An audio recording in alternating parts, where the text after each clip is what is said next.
देखो पिछली क्लास में सोलिनॉइड बताया था तुम लोगों को,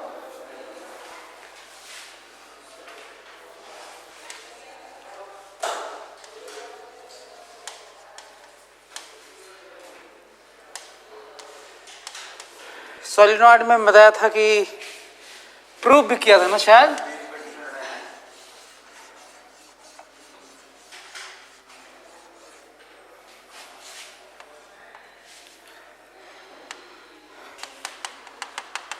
तो हम लोग निकाले थे कि अंदर में मैग्नेटिक फील्ड कितना होता है,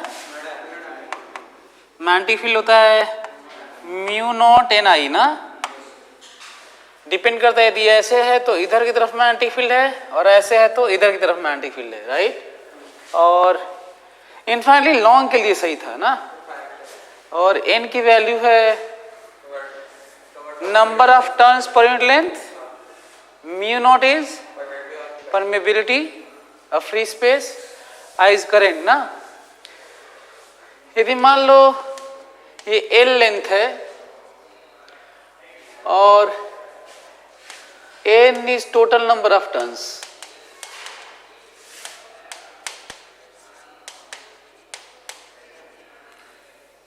तो एन की वैल्यू तब क्या रखोगे,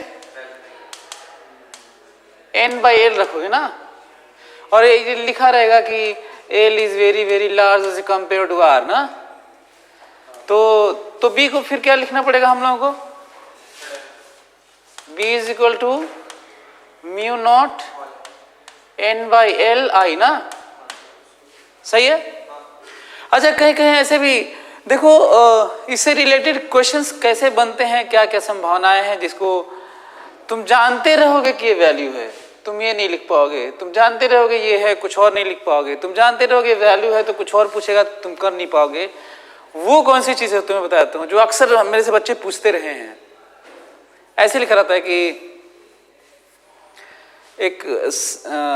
एक सिलेंडर है नॉन कंडक्टिंग, उसके ऊपर एक वायर रैप्ड है ना, ऐसे ऐसे ऐसे ऐसे ऐसे ना, ऐसे वो ऐसा लिखा रहेगा समझ में नहीं आएगा, रेडियस आर लिखा रहेगा और लिखा रहेगा कि लेंथ बहुत ज़्यादा है या कोई लेंथ भी दिया रहेगा, या फिर लिखा रहेगा कि उसका जो क्रॉस सेक्शनल एरिया इतना है चाहे रेडियस इतना है। मैग्नेटिक फील्ड पूछा रहेगा या उसकी वैल्यू दे के जब आगे पढ़ोगे सोलिनॉइड की जरूरत होगी, जिसे इसका अपना इंडक्टेंस होता है तो उसकी बात होने लगती है। बच्चे क्या करते हैं ना, वो समझ नहीं पाते, कहते हैं सिलेंडर एक रेडियस आर दिया हुआ है और उसके ऊपर रैप है और उसका वायर का रेडियस दिया है, मतलब जो ये वायर इस पे लपेटा हुआ है ना, जो वायर लपेटा हुआ है उसका रेडियस दिया है, और जिस सिलेंडर पे वो दूसरा रेडियस दिया है। अब उनको ये नहीं समझ आता दिया सब क्या है, जानते हो, तब भी तुम लगाओगे म्यू नॉट एन आई और एन दिया नहीं है म्यू। अच्छा इसमें मैग्नेटिक फील्ड इसके अंदर बताने के तो तुम्हें केवल एन की जरूरत है, आई मान लो तो दिया ही रहेगा करंट, तुम्हें एन की जरूरत है, पता है कैसे निकालना है, मैं बताता हूं ध्यान से। एन क्या है, यूनिट लेंथ में, मतलब 1 मीटर में नंबर ऑफ टर्न्स 1 मीटर, और जो वायर लपेटा हुआ है यदि उसका रेडियस 1 मिलीमीटर दिया है, आधा सेंटीमीटर दिया है, तो मैं बताता हूं एन क्या होगा। ये देखो एक चक्कर में डायमीटर लेगा ना, स्पेस, ये थिकनेस समझ में आ रहा है, एक चक्कर में कितना लेगा डायमीटर, इसका मतलब 1 metre divided by diameter that is number of turns. Imagine कर पा रहे हैं क्या आप, ये जो मोटाई है उसकी वही ना जगह ले रहा है वो, तो हमें वो रेडियस की जरूरत नहीं, हमें इस रेडियस की जरूरत है जो लपेटा हुआ है। So what is value of N, N is 1 by diameter, D is diameter.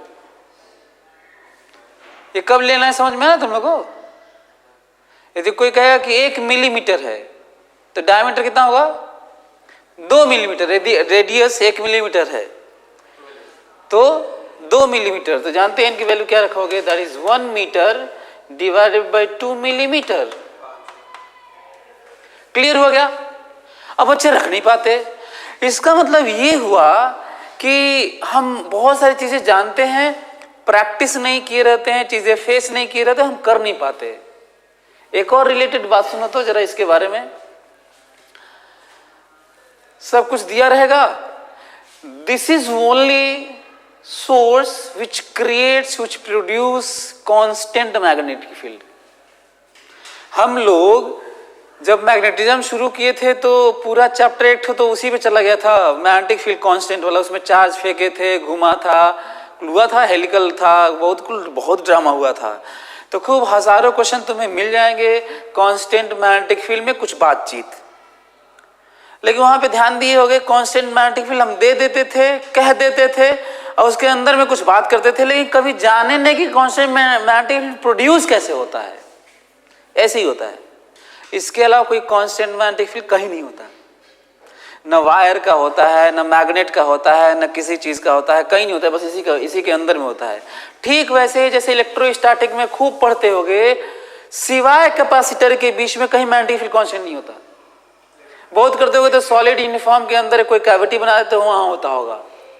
कोई और नजर आ रहा है आपको? ना, आपको लग रहा है कहीं और? कोई और याद आ रहा है? हो सकता है कहीं और होता हुआ, फिलहाल तो हमें दो याद आ रहा है। जो मेन है कैपेसिटर के बीच में कांस्टेंट इलेक्ट्रिक फील्ड, और एक है non conducting uniformly charge distributed solid sphere, spherical distribution uniform. उसके अंदर कुछ कैविटी बना दोगे तो उसके अंदर कांस्टेंट इलेक्ट्रिक फील्ड आता है।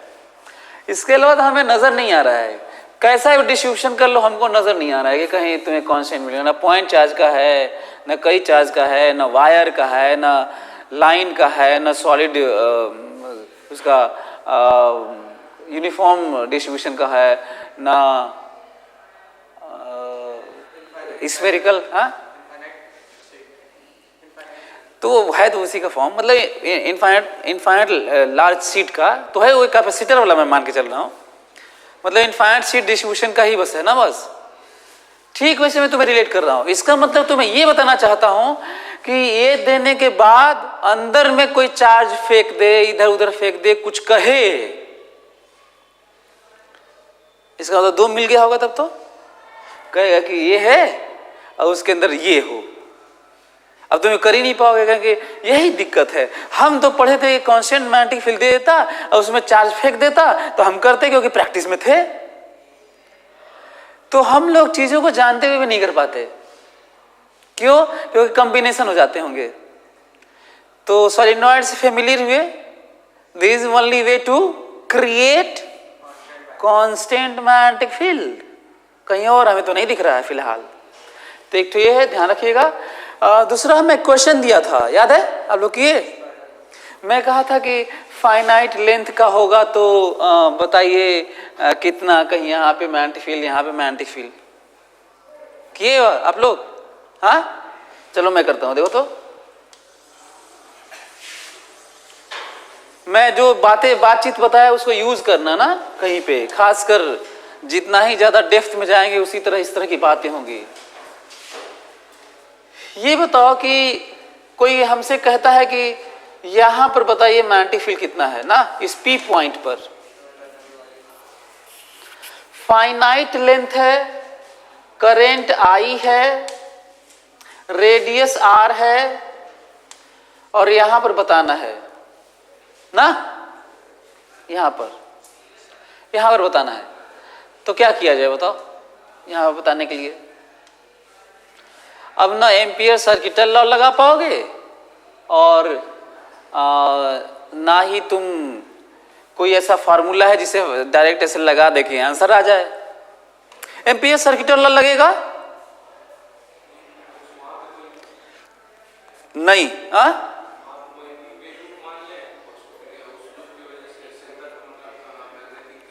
ये यहीं पे तो वहीं मान लो तो स्पेशल हो जाएगा ना, थोड़ा जनरल मानना होगा। जनरल मान के उसे चलाओ। और दूसरा म्यू नॉट एन आई नहीं होगा। ये समझ में आ रहा है क्यों नहीं होगा? क्यों नहीं होगा? क्योंकि वो इनफाइनाइटली लॉन्ग के लिए है। कहीं भी थोड़ी लगा दोगे। ये भी थोड़ा सेंस रखा करो। ये नहीं कि तुम जो याद किए हो तुम ये याद नहीं किए हो, तुम्हें म्यू नॉट ए नहीं याद नहीं करना है, तुम्हें ये याद करना है कि वो कब होगा, कोई फॉर्मूला कब होगा। तो कब होता है, जब इन्फाइनेटली लॉन्ग हो, क्लोजली पैक्ड हो, है ना, एन मालूम हो, स्मॉल एन मालूम है तो करोगे। वो कुछ है ही नहीं यार यहाँ पर, एन मान लो स्मॉल एन दे भी दूं तो भी नहीं अप्लाई कर सकते। तो चलो करते हैं इसको ना। देखो तो मैं यहां से ले रहा हूं x दूरी पर, जो यहां पे नंबर ऑफ टर्न्स dx ले लेता हूं ना, और dx, और हम लोग n इज गिवन ना, नंबर ऑफ टर्न्स पर unit length.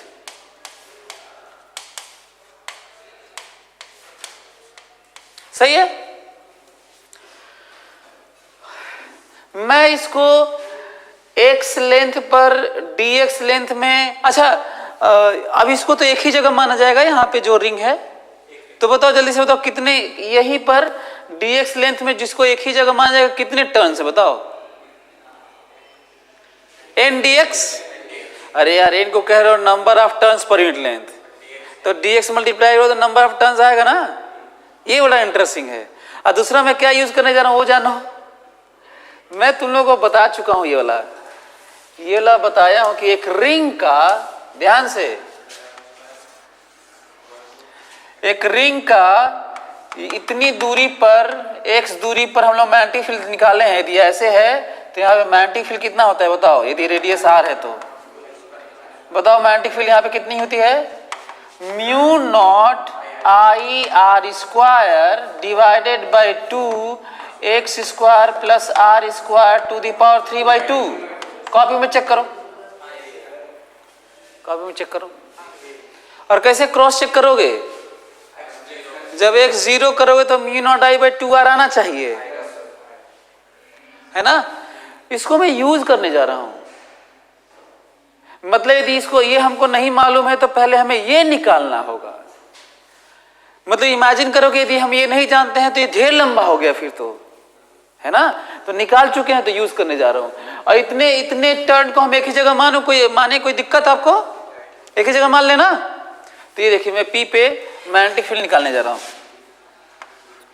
Eight P magnetic field is equal to integration of dB dB dB dB, that is integration of what, mu naught I r square divided by 2 x square plus r square to the power 3/2 into number of turns। बोलो what is number of turns, NDS। ठीक है, क्या समझ में आ रहा क्या,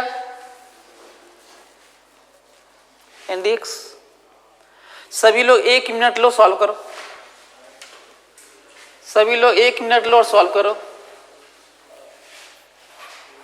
अच्छा ये पोजीशन दिया रहेगा ना यार, कम से कम ये तो बताएगा ना कि कृपया आप यहां बताइए ना। देखो तो तुम लोग बोले भी नहीं कि सर कुछ तो दीजिए, ये भी नहीं बोले तुम लोग। यहाँ पे डी पे ना, इस एंड से डी पर ये तो दिया रहेगा यार, कहाँ निकालना है।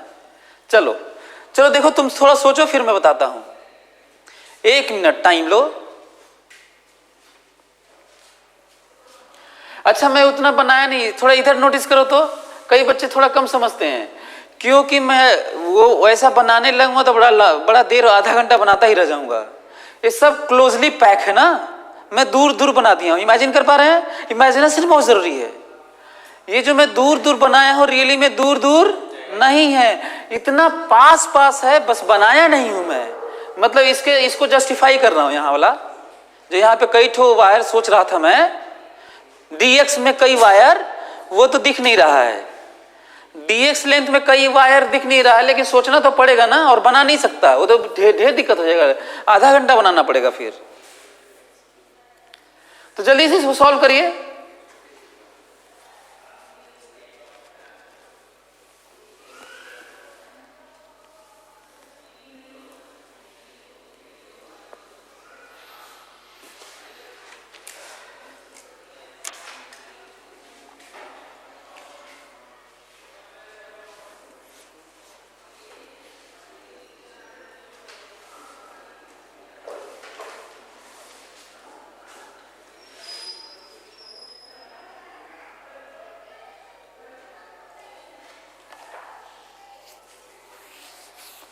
हमारे पास एम्पियर्स लॉ से नहीं आने वाला है और ना ही mu not N I formula है।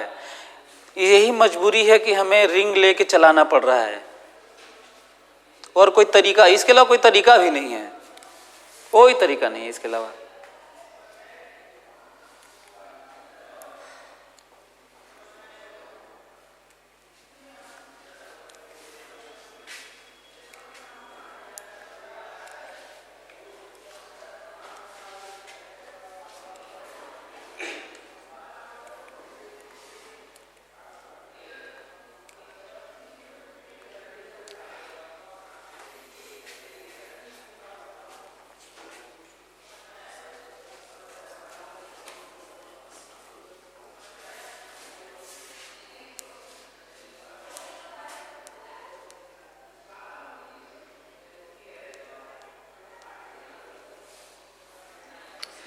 चलो टाइम ओवर। देखो तो जरा, पहले तो लिमिट रख दूं ना, जरा लिमिट देखो तो।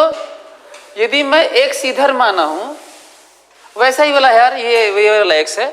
बस यदि तुम करंट ऐसे ऐसे करोगे तो यहाँ पे फील्ड इधर करूंगा, और ऐसे ऐसे करोगे तो फील्ड उधर कहूंगा, यही है ना। ऐसे यदि इसमें ऐसे ऐसे करंट होगा तो इधर, है ना, ऐसे ऐसे करके देख सकते हो।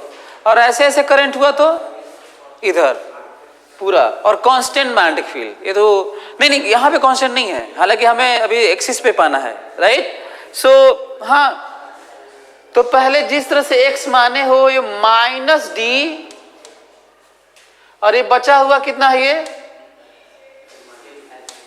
बचा हुआ L माइनस डी। क्या ये ठीक लिखा हूं? देखो तो भाई, ये भी तो लिखना पड़ेगा, बिना लिमिट के फिजिक्स थोड़ी करना चाहिए। ये मैं फिलहाल अभी सोचा हूं, और ये अब अच्छा, फिजिक्स इतना ही है, ये लिखना और ये भी लिखना फिजिक्स है, क्योंकि ये मैथ्स नहीं आता, ठीक है। ये लिमिट भी फिजिक्स है, ये एक्सप्रेशन। इसके बाद यदि आपको ये नहीं आता है करना, तो इसका मतलब मैथ्स नहीं आ रहा है आपको, फिर सही में मैथ्स नहीं आ रहा है। बहुत सारे लोगों को लगता है कि उनको आ रहा है, तो यदि इसकी बात तुमको नहीं आ रहा है ना, क्योंकि अच्छा हाँ, इतना ही लिखना, यदि ये नहीं लिख रहे हो तो भी कहा जाएगा फिजिक्स नहीं आ रहा है, मतलब फिजिक्स दिक्कत है, क्योंकि मैथ्स में तो लिमिट तो दिया ही रहता, लिमिट थोड़ी सुझाता है मैथ्स में। तो यदि इसके बाद फर्दर आपको नहीं आ रहा है, तो इसका मतलब आपको मैथ्स नहीं आ रहा है। तो इस पर काम करिए, और इसको फिर भी मैं कर देता हूँ ना, फिर भी मैं कर देता हूँ, जरा ध्यान से सुनना। तो देखो, मैं थोड़ा छोटा करता हूँ। यदि आपके एक्स के टर्म में आप लेके आगे बढ़ सकते हैं, आपके ऊपर है, लेकिन मैं थोड़ा छोटा कर देता हूँ, ध्यान से देखना ना।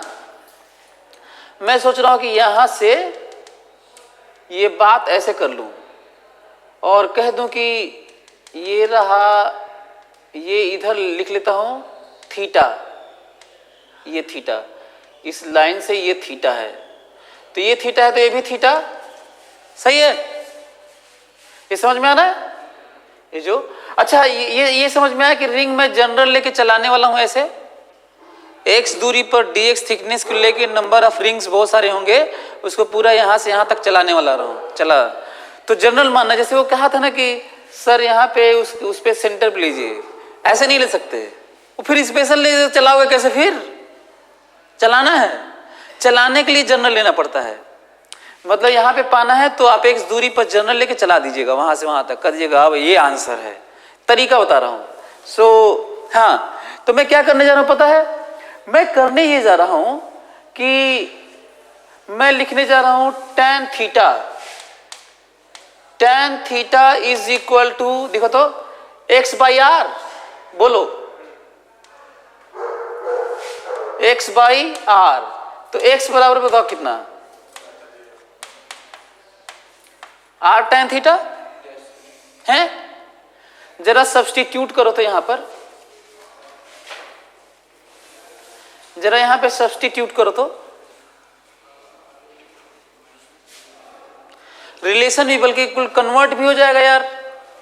मैं तो कहता हूं कि मैं चाहता हूं कि कुल कन्वर्ट करके कुल थीटा में ही लिख ही लूं, क्या ज्यादा अच्छा हो। ये minus D, L minus D, कुल ताम झाम लिखने से बच जाएंगे। इसका मतलब हम लोग ऐसे भी कर सकते हैं, तुम लोग जरा एक्स की जगह r tan थीटा लिखो, तुम्हें tan square theta plus 1 sec square theta हो जाएगा वो। और जरा dx की जगह क्या लिखो पता है? dx ये लिखो R sec square theta D theta, लिखो तो dx की जगह लिखो R sec square theta D theta लिखो, और यहाँ पे x की जगह आर टेन थीटा लिखो। जरा आगे बढ़ो और मैं कहता हूँ लिमिट भी कुल थीटा उटा में ही रख लो, अल्फा बीटा कुल करके, कोई जरूरत नहीं x d और बाद में अलग से लिख लेंगे हम लोग वैल्यू।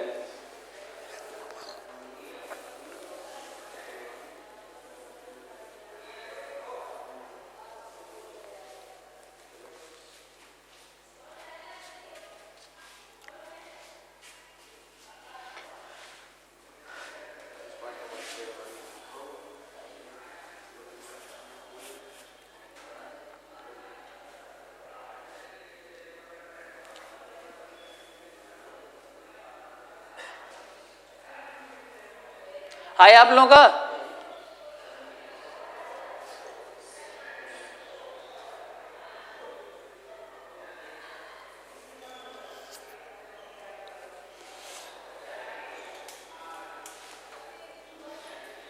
Time over. देखो तो इधर मैं क्या लिख रहा हूं, देखो इधर, ये देखो मैं चाहता हूं थीटा में लिख दूं, फिर आप कहेंगे नहीं नहीं सर आप तो डी दिए थे उसी में बताइए, तो वो भी बताऊंगा तुमको।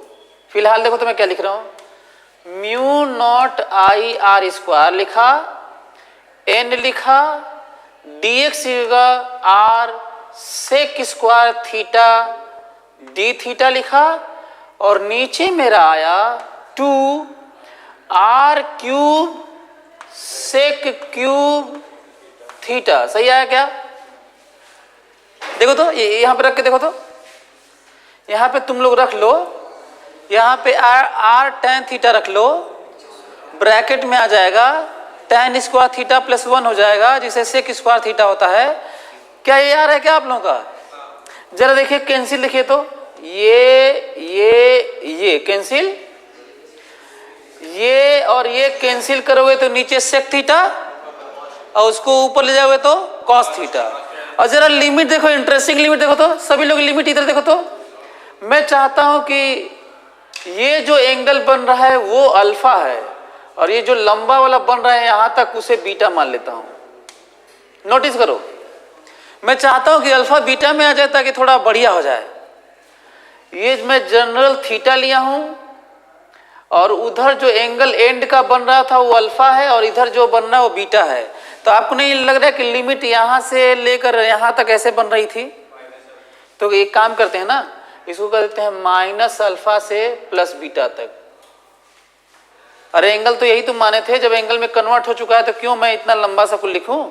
और कहोगे नहीं सुनिए उसी में लिखिए, तो मैं बाद में लिख भी दूंगा। ठीक है, बताओ आगे क्या आया? आगे मेरे पास आया minus alpha to beta mu naught N I by 2 cos theta D theta. सही है क्या? देखो तो, हाँ मैं अब यहां लिख देता हूं, बताओ क्या वैल्यू आया, इंटीग्रेशन बताओ। Mu naught B is equal to how much, mu not N I by 2 sine theta, from where to where, minus alpha to what is value of B, mu not N I by 2, और तुम लोग जल्दी से रखो, तुम्हें मिलेगा तुम्हें मिलेगा sign beta minus of sine minus alpha. सही है? इसका मतलब ये आ गया होगा, मिला जुला कर जो रिजल्ट आ गया होगा, final result b is equal to mu not N I by 2 sine alpha plus sine beta. सही है क्या? है? ये रिजल्ट है। ये रिजल्ट वायर वाले की तरह आ गया नहीं? वायर इलेक्ट्रोस्टैटिक में इसी तरह का मोर लेस आता है ऐसे, हैं? चेक किया जाए क्या कि सही है कि नहीं? चेक करें।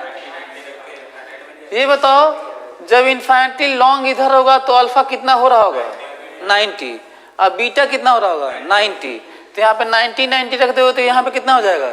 तो दो कैंसिल हो जाएगा। इसका मतलब this is general value finite length का। ये इंटरेस्टिंग रिजल्ट आया है, तो इसको लिख लीजिए, यूज करिएगा।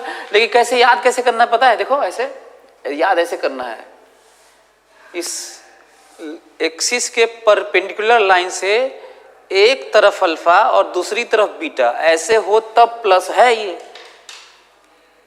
मतलब याद करने का तरीका भी होना चाहिए, पता लगे कि कुछ भी कर रहे हो, कुछ भी याद कर रहे हो। अच्छा आप कह सकते हैं नहीं सर ये अल्फा बीटा तो दिया नहीं था, ये तो अपने से लास्ट में माने हैं। एक काम करता हूँ सही में वही लिख देता हूँ जो तुम कह रहे थे कि सर आप डी दिए हैं उसमें लिखिए, तो लिख देता हूँ, वो भी लिख देता हूँ। लो फाइनली आ जाने के बाद तो अब तो लिख ही दूंगा। क्या तुम लोग वैल्यू नहीं लिख सकते हो? Mu not N I by 2 sine alpha, जरा बताओ तो अल्फा ये डी है, अरे इसी को ना डी कह रहे थे, ये डी है और रेडियस आर है, तो क्या अल्फा की वैल्यू साइन अल्फा की वैल्यू बता दोगे? What is value of sine alpha? D by under root D square plus R square, ठीक लिखा हूं देखो तो है, और प्लस जरा बीटा वाला बताओ तो इधर वाला, दिस इज बीटा, ये बीटा है, क्या लिखूं बताओ? L minus D under root L minus D का स्क्वायर, लो वही वाला लो ले लो जो बात कर रहे थे, तो ये भी लिख लो। कह रहे थे ना कि अल्फा बीटा तो दिए नहीं थे, तो ये वाला भी लिख लो, जनरल पॉइंट है ये, एक तरफ से दूरी वाला है ये।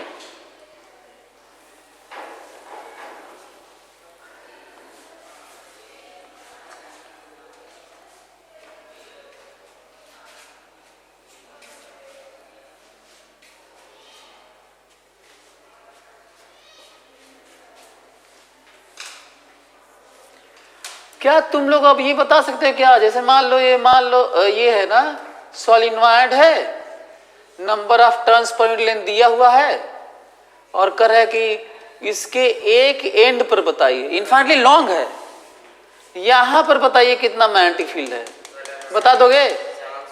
क्या करोगे?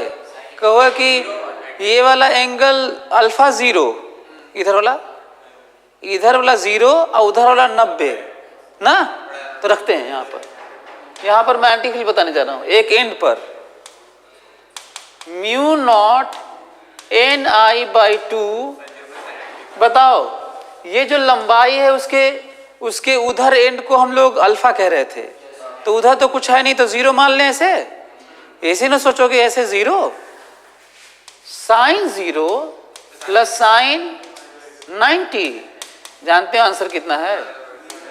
Mu naught N I by 2, लिखो जल्दी से, बहुत अच्छा क्वेश्चन है, ये सब किताबों में तो कम ही मिलेगा, कम से कम एच सी वर्मा में तो नहीं है ये सब। ये एक्सप्रेशन भी नहीं है, बहुत सारे किताबों में इस तरह की बातें नहीं है, ये सब एडवांस टाइप का मान सकते हैं आप।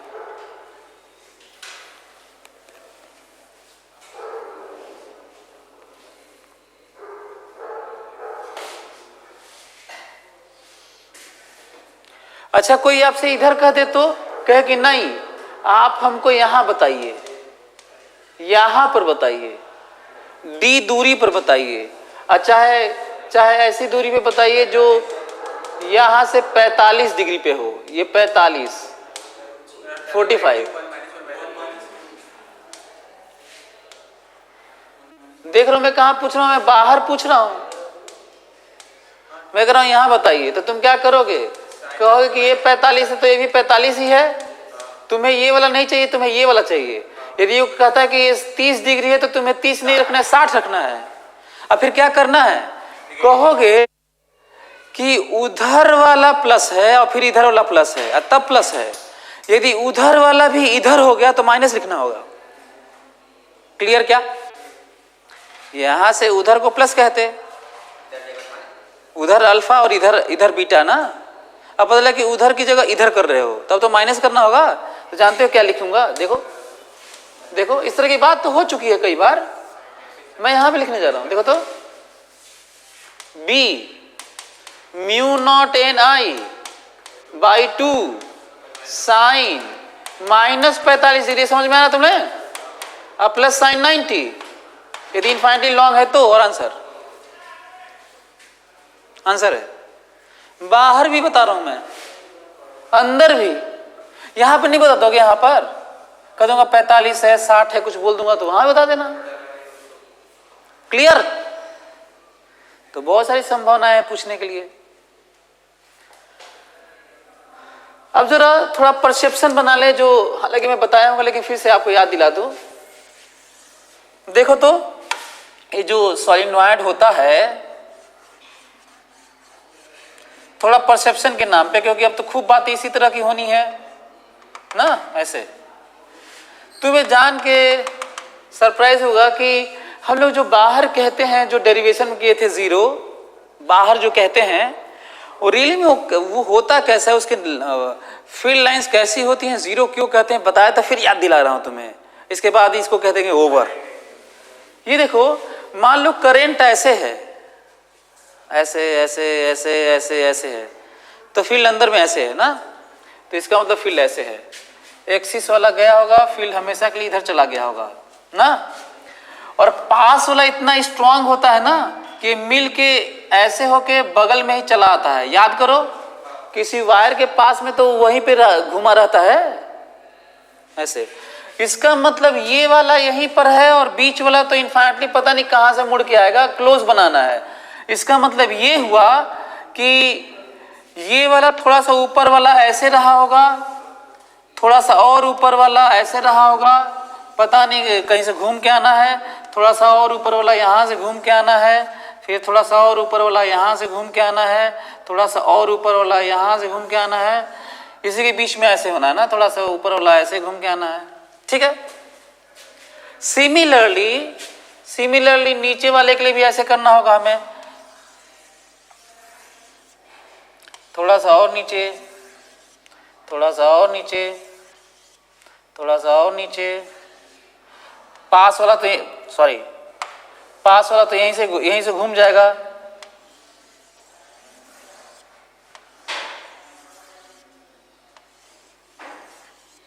पास वाला तो फिर यहीं से घूम जाएगा ना ऐसे।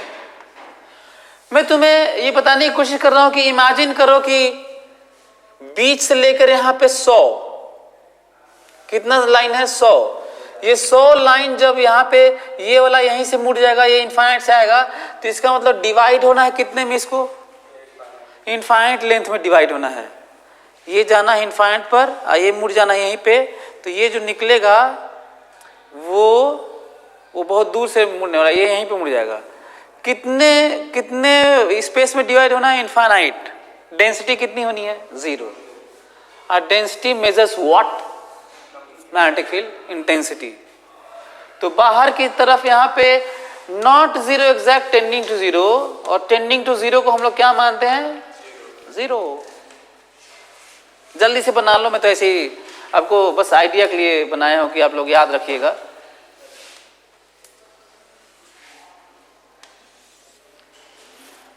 और इसी के अंदर जो मैग्नेटिक फील्ड है ना, वो कांस्टेंट है, कांस्टेंट मैग्नेटिक फील्ड है।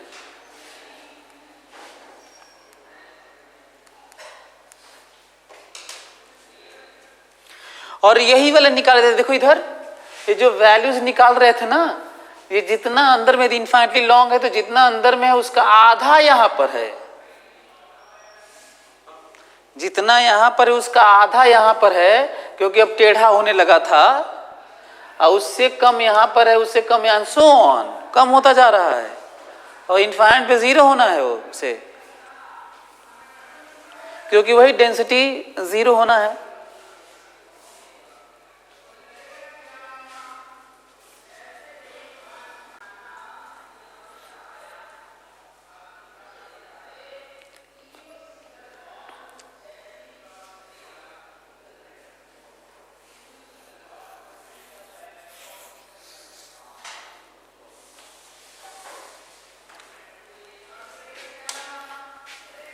चलो लिखो तो, magnetic field due to infinitely long thin cylinder, current carrying cylinder ना, या पाइप कह सकते हैं, मैग्नेटिक फील्ड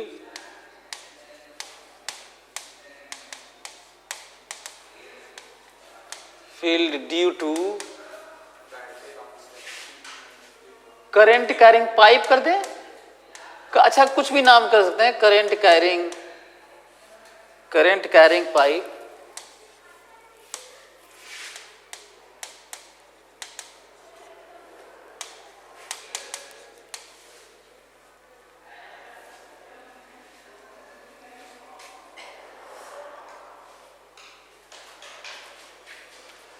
या थिन सिलेंडर ना, थिन सिलेंडर। तो इसका मतलब ये हुआ कि एक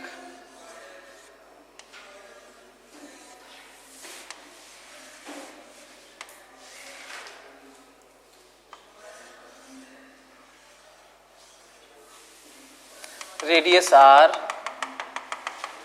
ऊपर भी इनफाइनाइट नीचे भी इनफाइनाइट तक जा रहा है, रेडियस है आर और करंट है आई। तो अब अंदर में खाली है, ये हॉलो सिलेंडर कहिए, हॉलो थिन सिलेंडर कहिए, पाइप कहिए, है ना।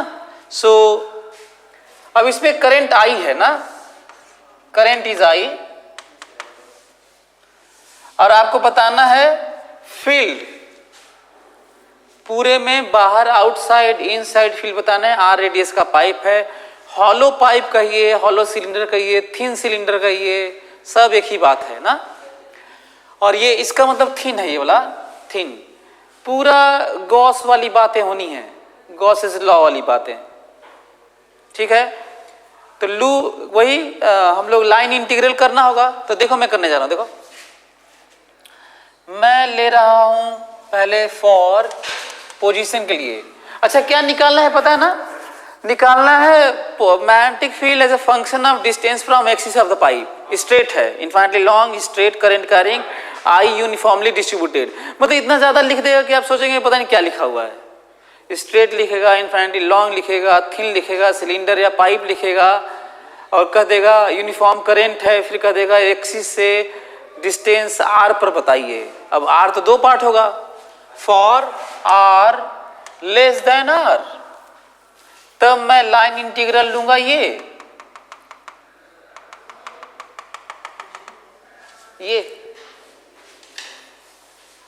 लाइन इंटीग्रल, ठीक है। और आपके ऊपर है, बी आप इधर मान लीजिए चाहे इधर मान लीजिए, कुछ भी मान लीजिए, पर मान लीजिए। और सिमेट्रिकली आपको मानना ही पड़ेगा, ऐसे ही एंगल पे नहीं मान सकते। एंगल पे मानने में क्या दिक्कत है, कौन बताएगा? नहीं तो प्रॉब्लम से बचने के लिए तुम गलत मानोगे। तुम्हें ये बताना है क्यों नहीं मान सकते, जो होगा वो ना मानोगे। ये थोड़ी है कि प्रॉब्लम होगा इसलिए तुम नहीं मानोगे। मान लो मैं कह रहा हूं एंगल पे ही है तो क्यों, तब तो मानना पड़ेगा ना। तुम्हें ये बताना है एंगल पे हो ही नहीं सकता, ये बताना है। कुछ और देखो मैं बता रहा हूं, सिमेट्रिकली गॉस में भी था, अभी भी लग रहा है तुम ध्यान नहीं दिए, तो सिमेट्री का यूज करते हैं। मैं ये कह रहा हूं कि यदि यूनिफॉर्म है, पूरी सिमेट्री है, तो यदि मैं अंदर में क्लोज लूप के नाम पे ऐसे ना मानो, किसी पॉइंट पे एंगल पे मानो, तो तुम्हें हर जगह एंगल पे ही मानना होगा। तो फिर क्लोज जरा बना के दिखा दो हमको। तब तुम हर जगह तुम एंगल पे मानोगे, तुम ऐसे नहीं मानोगे। तो सिमेट्रिकल के लिए तुम्हें वैसे ही मानना होगा। यदि तुम किसी पॉइंट पर कहोगे कि नहीं ऐसे नहीं मानेंगे क्लोज के नाम पर ऐसे, बल्कि हम एंगल पे मानेंगे, तो ऐसा सिमेट्री है सारे पॉइंट्स के लिए कि तुम्हें हर जगह वैसा ही मानना होगा। मेरी बात समझ में आ रही है क्या? तुम यहाँ पे इसके लिए तुम किसी पॉइंट पर कह रहे हो कि पोजीशन, एक्सिस से पोजीशन पर 90 डिग्री पे नहीं मानोगे, 90 डिग्री पे तो हर जगह मानोगे, 90 डिग्री पे तो क्लोज बनेगा। तुम कह रहे हो 90 पे नहीं मानेगा, हम किसी डायरेक्शन में मानूंगा। जरा हर जगह उसी डायरेक्शन में मान दिखाओ तो जरा क्लोज। मजबूरी है फिर, दिस इज सिमेट्री। ये बात गॉस में भी आती है, बताया था तुम्हें। तो मजबूरी है हमें बी के साथ ऐसा ही मानना। यदि मैं बी ऐसा नहीं माना तो क्लोज लूप नहीं बना पाऊंगा सिमेट्रिकल मानते हुए, क्योंकि जहां पे एक पॉइंट पे जैसा मानोगे तुम्हें हर जगह वैसा ही मानना होगा, क्योंकि सारे पॉइंट्स एक ही तरह के हैं। ये इमेजिन कर पा रहे हो कि सारे पॉइंट्स एक ही तरह के हैं? हाँ, तो एक जगह मानोगे तो तुम्हें हर जगह वैसे ही मानना होगा। तो यदि मैं 90 पे यहाँ में मानूंगा तो हर जगह 90 पे मानना होगा, तो मेरा वाला तो सही हो जाएगा। तुम अपना वाला मान के दिखा दो, कोई नहीं कर सकते आप, क्लोज लूप नहीं बना सकते आप, और क्लोज लूप बनना है। सो एक तो ये पॉइंट है। और अब लगाया using ampere circuital law, interesting. Now मतलब अब यूज करने जा रहा हूं, using ampere circuital law.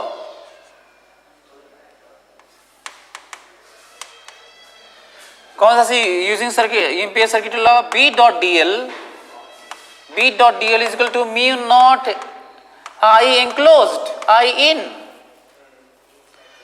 Again B DL cos zero, एक ही तरफ उसी तरफ माना हो, is equal to mu not zero, क्योंकि जो मैं अंदर में माना उसके अंदर कोई करंट क्रॉस नहीं कर रहा है।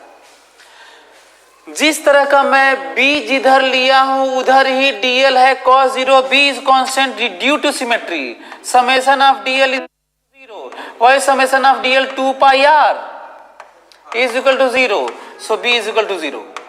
जल्दी से लिख लो, जल्दी लिखो।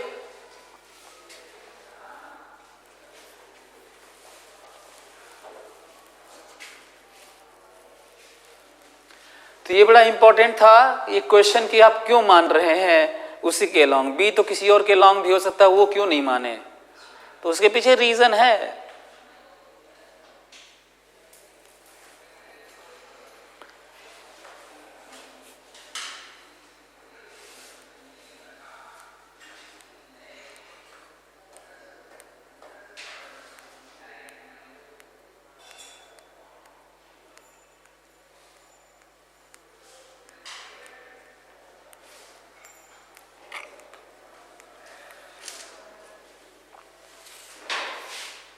सर्किटल लॉ, CUITL,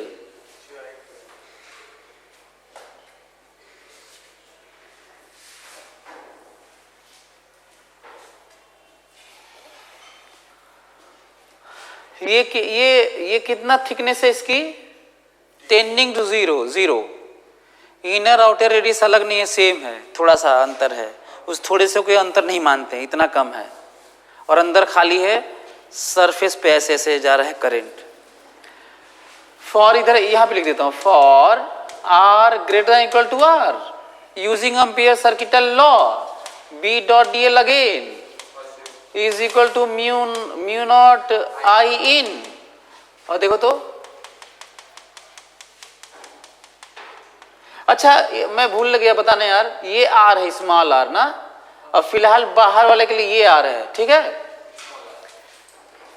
कई बच्चे तो इसको ही कम फील कर पाते हैं, कहते हैं कि सर लिखे छोटा है तो बड़ा कैसे हो सकता है वो।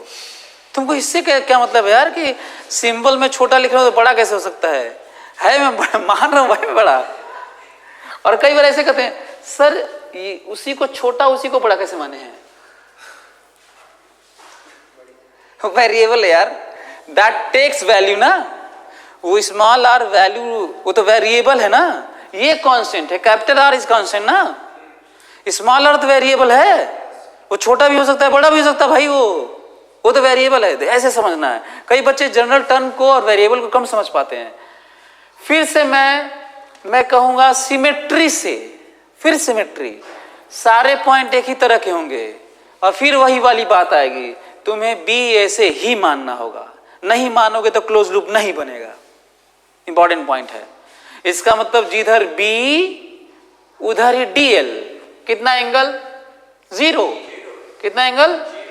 तो डॉट का कॉस जीरो इज 1, तो आगे लिखा again B DL cos zero is 1, mu not I in. What is I in? That is I, बोलो I, I B taken out, why taken out? Constant, why constant? अच्छा b is not constant, magnitude of b is constant, तो यहाँ magnitude ही है ये, क्योंकि अब mod ले चुका हूं मैं, ये इसका mod. So b is not constant, magnitude of b is constant, so arrow नहीं लगाया तो मैग्नीट्यूड ही है। वही कांस्टेंट मैग्नीट्यूड, हाँ सिमेट्री, नहीं आर फिक्स नहीं है, सिमेट्री। आर भी फिक्स है वैसे, ठीक है, वो भी ठीक है, लेकिन सिमेट्री के इसी का तो फायदा उठा रहे हैं हम लोग। और बताओ summation of DL DL that is mu not I, वही समेशन ऑफ डीएल 2 पाई। जल्दी जल्दी में कैपिटल आर मत लिख देना, कहाँ इंटीग्रेट करे वो देखना है ना, कहाँ इंटीग्रेट करे वो देखना है, कहाँ इंटीग्रेट करे उस पे देखना है। Mu not I in and that is B is equal to mu not I by 2 pi R. इसका बिहेवियर सुनो, ध्यान से सुनना। बिहेवियर इस हॉलो सिलेंडर का, हॉलो पाइप का, हॉलो थिन पाइप का, हॉलो थिन सिलेंडर का, कुल जो सब कुछ एक ही बात है। Straight, infinitely long, carry current uniformly distributed throughout the matter, throughout the pipe surface.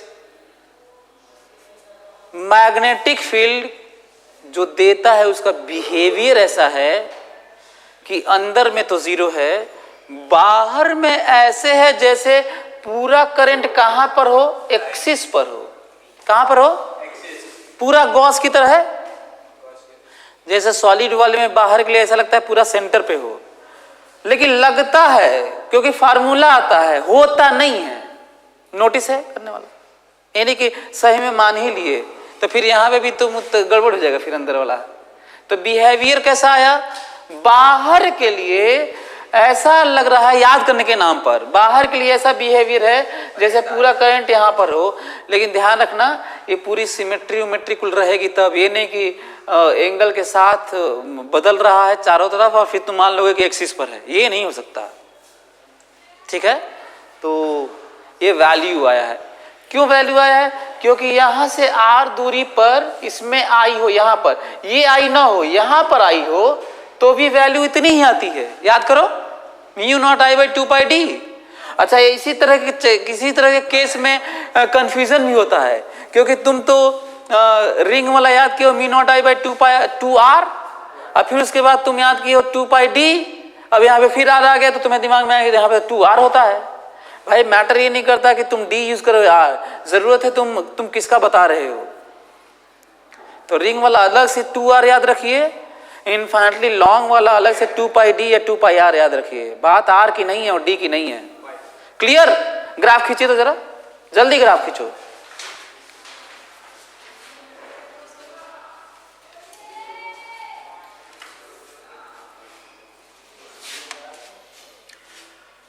मैं चाहता हूं कि अलग से एक बार वैल्यू लिख दें। पता है रिप्रेजेंटेशन बहुत अच्छी चीज है। ऐसे कहना कि b is something for this, r less than r greater than equal to r, इसके लिए मैं लिखने जा रहा हूं क्योंकि दो ही तरह के पोजीशंस हैं। इसके लिए 0 है और इसके लिए mu naught I by 2 pi r है, और ग्राफ है ऐसे, this is b, this is r, और क्रिटिकल पॉइंट है r। यहां तक है 0 और यहाँ पे अचानक मैक्सिमम जिसकी वैल्यू है mu not I by 2 pi capital R surface पे, और फिर उसके बाद 1 बाई वाला ऐसे। कुछ बच्चे कॉन्टिन्यूस ऐसे पढ़ते हैं, किसे कॉन्टिन्यूस फंक्शन कहा जाए तो कहते हैं कि that function is continuous which can be drawn without क्या बोलते हैं यार, breaking pen with paper and pen ना। तो फोटो ऐसे बनाते हैं, ऐसे ऐसे ऐसे, कहते हैं सर कॉन्टिन्यूअस। तो मैं आपको बता दूं कि जो ये वाला होता है ना वो ग्राफ का हिस्सा नहीं होता। ठीक है, तो कोई यदि किताबों में बना दिए हैं सब तो ये मत समझिए कॉन्टिन्यूअस ऐसे ऐसे। जो पैरेलल टू वाई एक्सिस है उसे ग्राफ में माना नहीं जाता, याद रखना, किसी में नहीं माना जाता, मैथ्स में भी नहीं। तो ये डिसकंटिन्यूअस ग्राफ है ये, बल्कि ज्यादा अच्छा है कि डॉट डॉट लगाइए, ऐसे मत खींच दीजिए। तो जरा फोटो देख के अब जरा बताओ तो ये वैल्यूज देख के, मैक्सिमम मैग्नेटिक फील्ड कहां पे? सरफेस पर। मैक्सिमम मैग्नेटिक फील्ड कहां पर? और वो भी कितना? Mu naught I by 2 pi capital R. Clear हुआ क्या? तो ये है। बाकी कुछ लोग इसी के नीचे बना देते हैं इसी तरह का, यहाँ पर बनाते हैं थोड़ा ज़्यादा रिलेटेबल होता है नहीं कि यहाँ तक 0 फिर सरफेस वैसे, फर्क नहीं पड़ता, आप इसके नीचे भी बना सकते हैं, इसी के नीचे। मेरे पास जगह नहीं था तो नहीं बनाया मैं। वैसे अच्छा है कि अलग से बनाने में थोड़ा रियलाइजेशन पता लगा कि इतना भी लेमैन, इतना भी ज़्यादा रिलेट करके क्यों सोचना, ज़्यादा अच्छा है यार।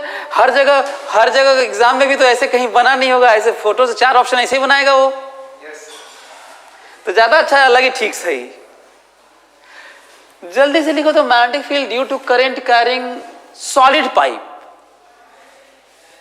uniformly distributed current throughout the section of the cross section of the pipe.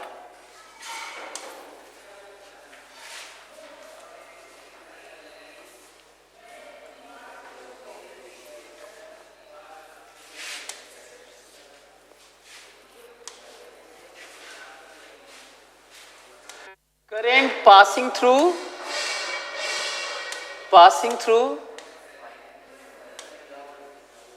Solid pipe, और ये मैं मान के चल रहा हूँ, नहीं तो लंबा धीरे धीरे हो जाएगा। मैं मान के चल रहा हूँ current is uniformly distributed throughout the cross section of the pipe ना, क्या धीरे धीरे, यही कम लंबा थोड़ी है। करंट कैरिंग लिख लो, चाहे करंट पासिंग लिख लो।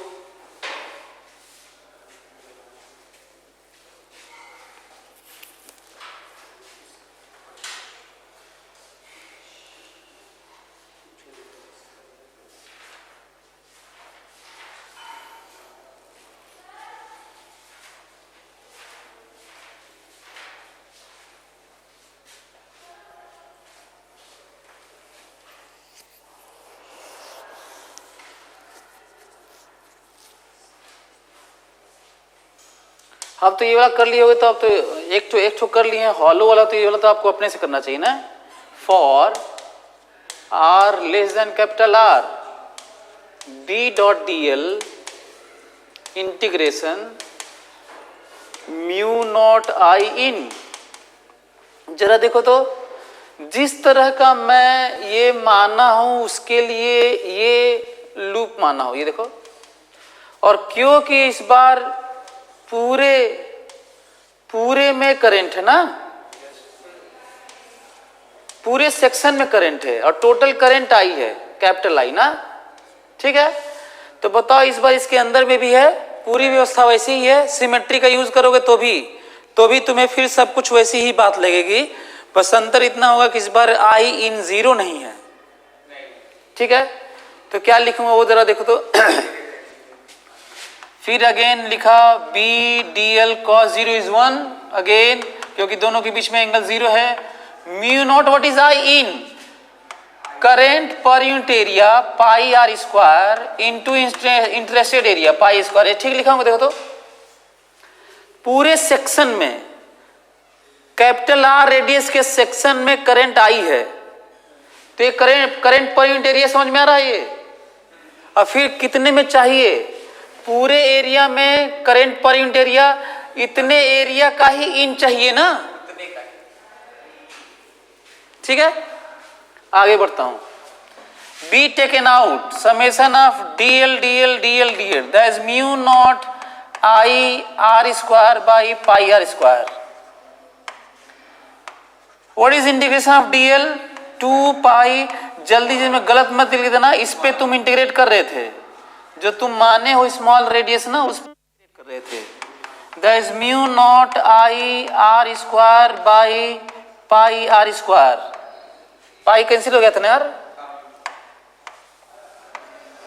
हाँ, अब बताओ तो बी कितना आया फाइनली, देखो एक आर इससे कैंसिल हो गया, वैल्यू आया mu not I R divided by 2 pi R square.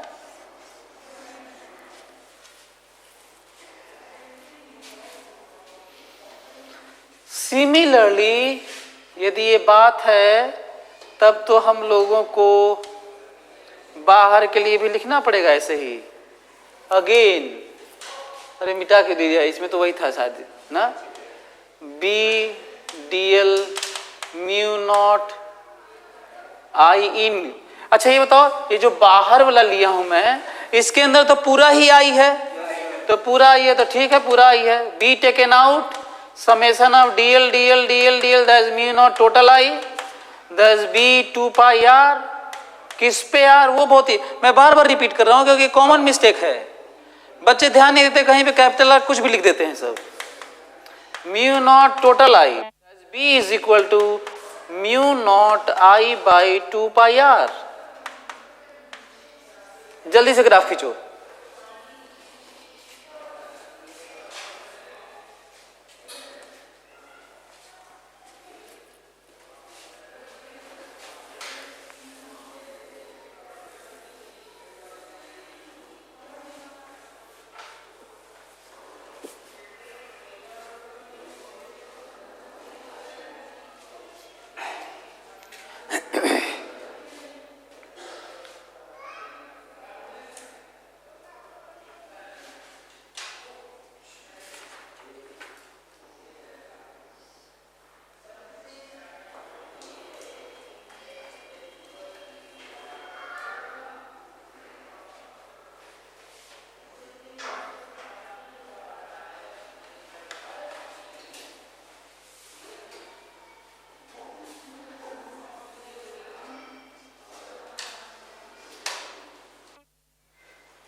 लिख लिए?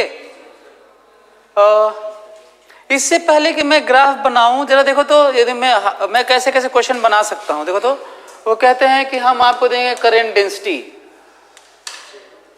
Current density that is what, suppose J naught R by R, current density J naught 1 minus R by R, current density J is equal to J naught e to the power minus R by R.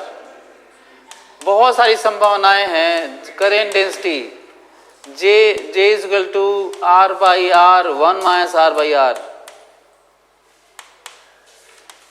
मैं सारी possibility क्या लिख रहा हूँ पता है? Current density, current per unit area, और चाहे आई के ही टर्म में कह दें current is varying like this, कोई वैल्यू दे दें कि इंक्रीजिंग विथ रेडियस ना, value of current per unit area is पर यूनिट लेंथ रेडियस के साथ में दूर जाने पर, तो आपको सेक्शन लेना होगा।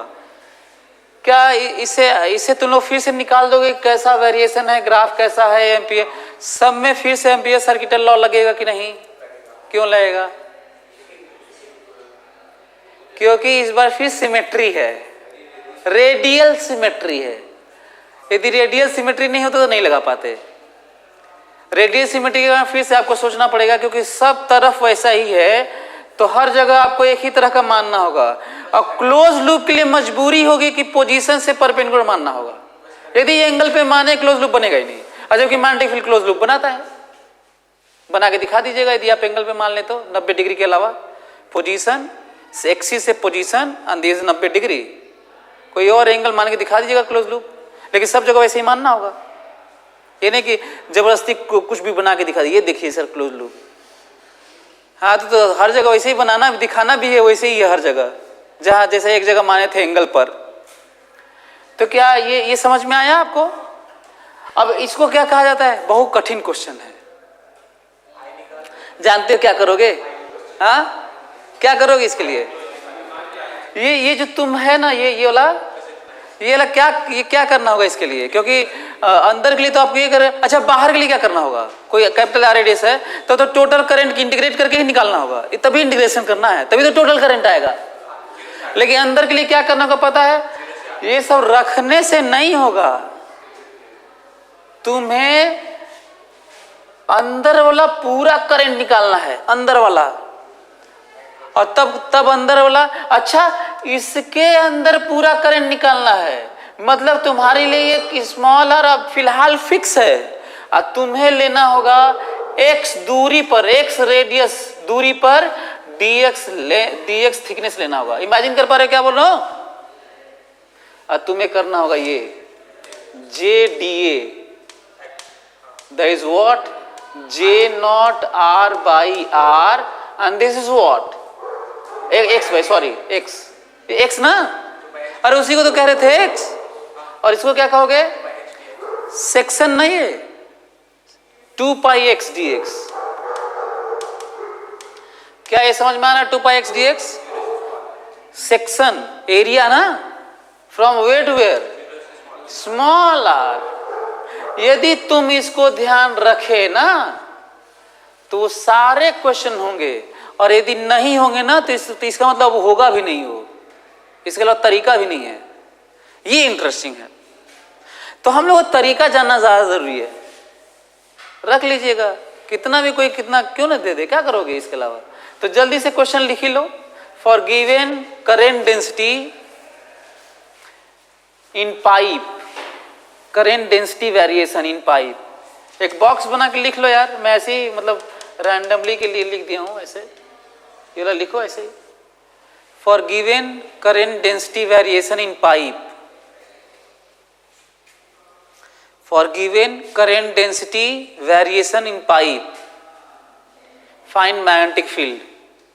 और ये सब तो आइडिया के नाम पर ये सब लिख लो, और सोल्यूशन के नाम पर ये वाला जो ये वाला वैल्यू के बाद ये जो आई इन है ना एक्सप्रेशन लिख लो, ये वाला जे नॉट एक्स बाई आर, क्योंकि आर की जगह मजबूरी में अब एक्स रखना पड़ रहा है, क्योंकि आर तो मेरे लिए फिक्स हो गया है रखने के लिए। ये वाला आर तुम्हारा फिक्स है एम्पियर सर्किट लॉ लगाने के लिए, और तुम्हें अब एक्सिस से लेकर यहां तक इंटीग्रेट करना है जनरल मानकर, जनरल मानकर इंटीग्रेट करोगे आर तक, एक्सिस से लेकर आर तक पूरा इंटीग्रेट करोगे तो आई मिलेगा। अब सिंपली आई नहीं मिलेगा, इंटीग्रेट करना होगा तुम्हें आई के लिए, आई इन साइड के लिए।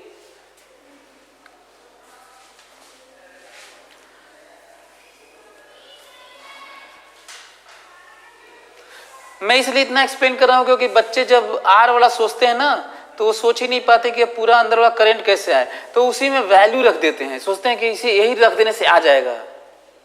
नहीं आएगा भाई, वो तो करंट डेंसिटी और करंट थोड़ी आएगा उससे।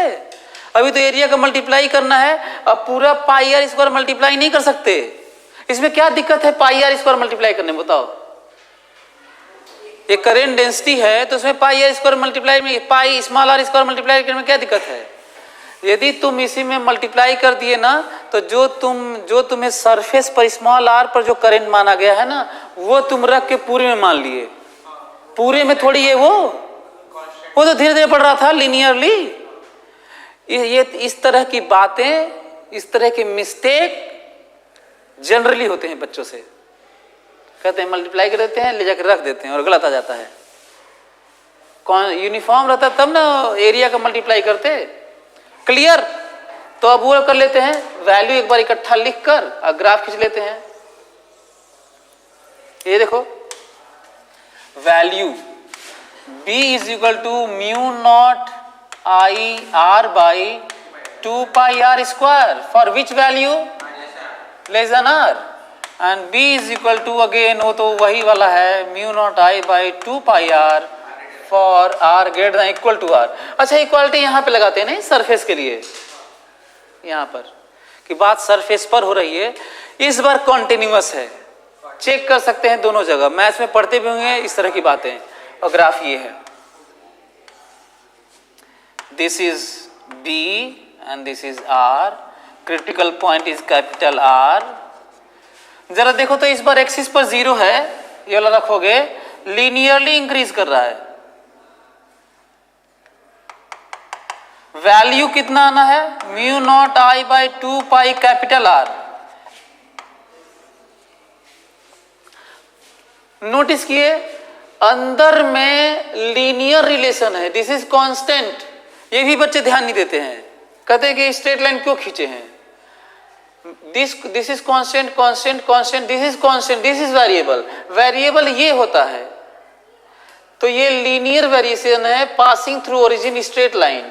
लेकिन यहां पे गड़बड़ हो गया, 1 बाई आर आ गया है और फिर इधर हो गया है ऐसे।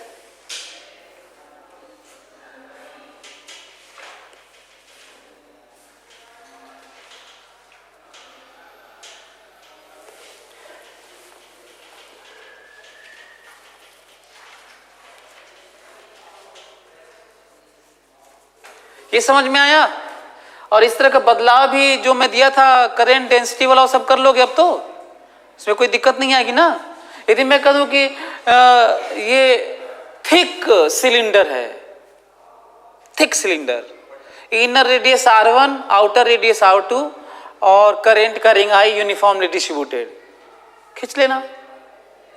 वो जो थिक है उसके अंदर फील्ड होगा, लेकिन जानते हो जल्दी जल्दी बच्चे क्या मान लेते हैं, ग्राफ भी दिया तो सोचते हैं वो वाला तो स्ट्रेट लाइन वाला हिस्सा है। अब स्ट्रेट लाइन नहीं आएगा, वो पूरा भरा रहता है तब होता है वो। फिर सुनो मैं क्या बोल रहा हूँ, मैं ये कर रहा हूँ कि मान लो थिक सिलेंडर है, inner radius R1, thin cylinder मतलब inner outer radius same, thin मतलब सेम, और वो थिकनेस नहीं ना, कोई कंसिडरेशन नहीं है इनर आउटर का। हालांकि इनर आउटर उसमें भी होता है, अरे कोई भी कितना भी थिन हो, इनर आउटर तो होता होगा ना, बीच में गैप होगा तभी तो थिन, कुछ तो मटेरियल होगा, लेकिन हम लोग कंसीडर नहीं करते। लेकिन जब थिक कहेंगे, इनर आउटर कहेंगे तो फिर मानना होगा, लेकिन उसका ग्राफ ऐसा नहीं आएगा, एक्सप्रेशन निकालना पड़ेगा आपको फिर। तो एक काम करो, लिखो तो सही में करते हैं, लिखो। अच्छा ऐसे लिखो ना, for thick cylinder current carrying cylinder,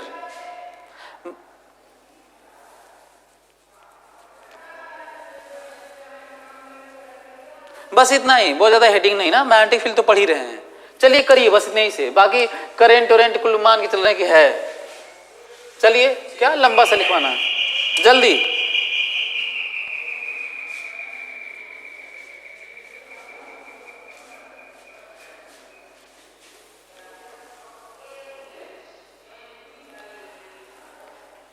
thick cylinder कहिए, चाहे इनर आउटर रेडियस कहिए, ऐसे R1 R2 कुल अपने से मान लो, करंट I है, यूनिफॉर्म डिस्ट्रीब्यूशन है, R1 R2 है ना, ऐसे जल्दी से करो तो।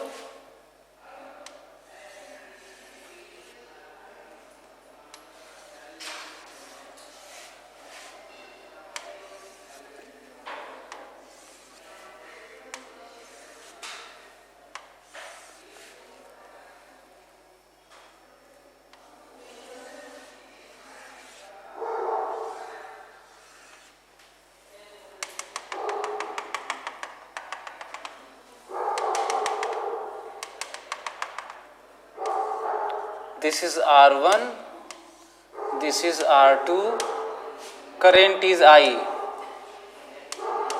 हाँ यूनिफॉर्मली डिस्ट्रीब्यूशन है ना, यूनिफॉर्म डिस्ट्रीब्यूशन है।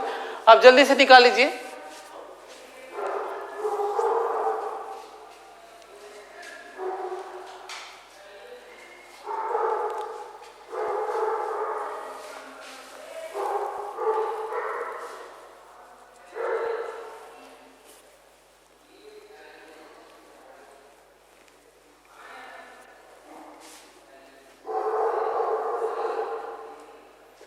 मतलब करंट यहाँ पे ना, इसमें करंट फ्लो कर रहा है ना यहाँ पर,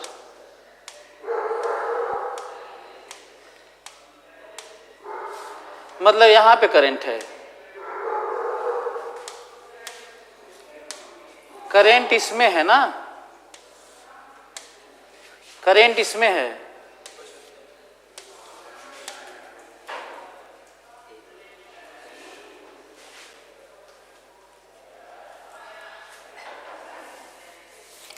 अंदर में खाली है, बाहर में खाली है, इसमें करंट है यहाँ पर।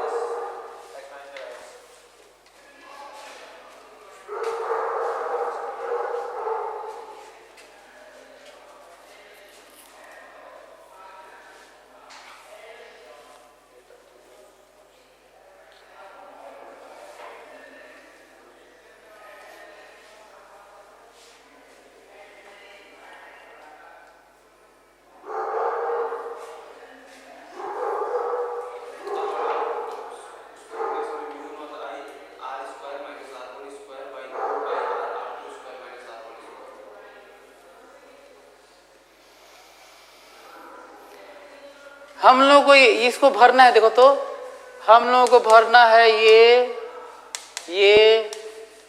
और ये है कौन सा पॉइंट है, R लेस देन R1 है। ये कौन सा पॉइंट है हमारे लिए, R greater than equal to R1 है और लेस देन R2 है। और ये कौन सा मेरे लिए पॉइंट है, r greater than equal to r2 है ना। आप लोगों को नहीं लगता है कि इसमें बहुत ज़्यादा नहीं करना है मेहनत, 0, और इसमें भी नहीं लगता है मेहनत नहीं करना है, 2 ठो तो ऐसे ही हो गया, क्यों, तो यही तो दिक्कत होगा बस। तो इतना पढ़ने के बाद तो बहुत ज़्यादा कैलकुलेशन नहीं, बल्कि फटाक से कर लिया जाए बीच वाले के लिए। चलो ये देखो तो, यूजिंग एम्पियर सर्किट लॉ, इसको भरने के लिए मैं मेहनत कर रहा हूँ। B dot D L again cos 0, जिस तरह का मैं लिया हूं, ये देखो, एक बार मैं ये लिया तो 0 आ गया, एक बार मैं ये लिया तो पूरा I लेना पड़ा। देखो ये भी स्मॉल r ही है, ये भी स्मॉल r ही है, और ये भी स्मॉल r ही है, क्योंकि r वेरिएबल है। जब मैं स्मॉल r1 कैपिटल R1 से कम लिया तो 0 आ गया, बड़ा लिया R2 से तो पूरा I आ गया उसके अंदर एम्पियर सर्किटल लॉ में। दिक्कत इस बात की है,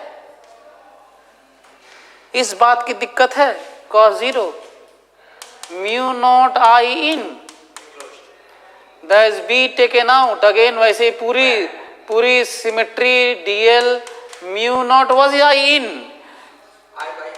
I बाई करेंट पर यूनिट एरिया, जहां करेंट है वहीं पाई R2 स्क्वायर माइनस, इसे क्या कहा जाएगा मालूम है, करेंट पर unit area into interested area.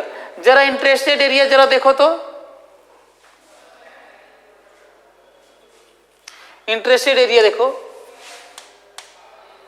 Interested area ये है, देखो यहां से लेके ये वाला पार्ट, जैसे ये वाला तो है ही हमारे पास, और फिर ये वाला है, तो इंटरेस्टेड एरिया इतना ही ना मिला यार, अंदर में तो करंट है ही नहीं। सो यहां पे क्या कहोगे, पाई R स्क्वायर, R बड़ा है, और माइनस R1 स्क्वायर। ये समझ में आ रहा है क्या आप लोगों को, है? किस पे एम्पियर, जो एम्पियर्स लूप लॉ वाला लगा के इंटीग्रेट कर दे लाइन इंटीग्रल, वो तो R पे करे थे ना, स्मॉल r पर। तो ये तो वैल्यू ये है 2 पाई r, ये वो वाला है स्मॉल वाला। और लास्ट में ये आया mu naught I R square minus R1 square divided by R2 square minus R1 square. हमको लगा कि आ गया होगा अब, क्यों, कितना वैल्यू आया, आ गया mu naught, what is B value of B, mu naught I R square minus R1 square divided by 2 pi R2 square minus R1 square. सही है? ये जल्दी से ग्राफ खींच दो इसका, ये पूरा जो सेक्शन है इकट्ठा ग्राफ खींचो तो देखो कुछ बातें हैं। अब तो मैथ्स हो गया होगा इसके बाद।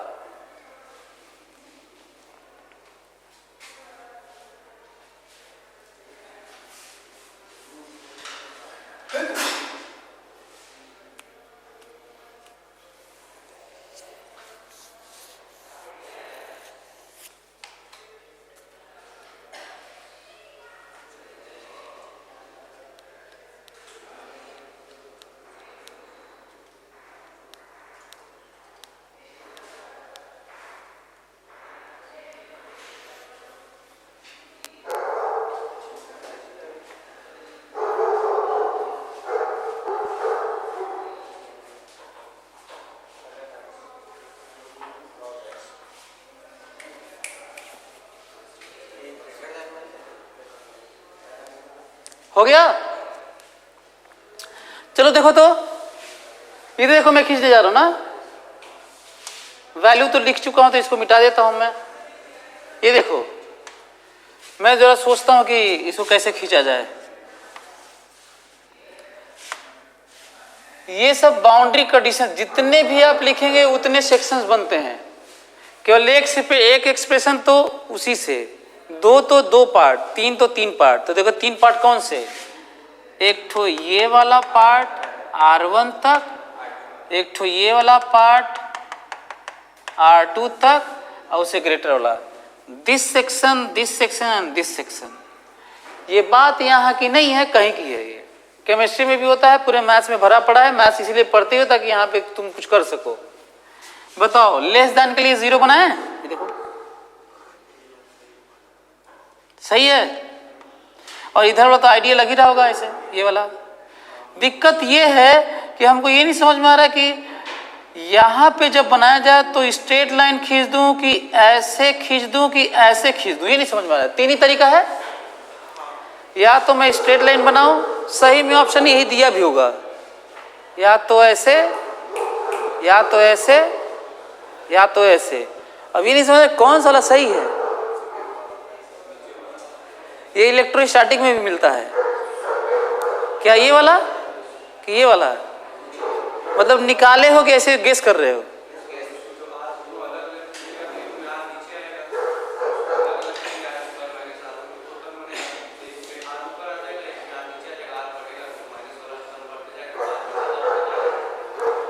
चलो देखो, हाँ चलो ये देखो तो थोड़ा देखते हैं ना। b की वैल्यू है mu not I by 2 pi R2 square minus R1 square. अब मैं चाह रहा हूं कि यहाँ पे R को डिवाइड करके देखा जाए, R minus R1 square by R। सही है?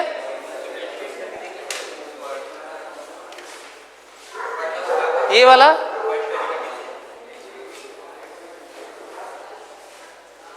यदि हम लोग इसको डिफरेंशिएट करके देखें, क्योंकि यहाँ भी आ रहा है यहाँ पर भी आ रहा है, हम लोग डिफरेंशिएट करके देखना होगा। यदि डिफरेंशिएट करके फिर देखें स्लोप का क्या हो रहा है, R बढ़ाने पर स्लोप का क्या हो रहा है। यदि R बढ़ाने पे स्लोप बढ़ रहा होगा तो स्लोप बढ़ाएंगे, और स्लोप घट रहा होगा तो स्लोप घटाएंगे, और स्लोप कांस्टेंट होगा तो ऐसे कर देंगे। करो डिफरेंशिएट करो तो स्मॉल r के रिस्पेक्ट में डिफरेंशिएट करो। स्लोप देखना है हमको देखना है स्लोप।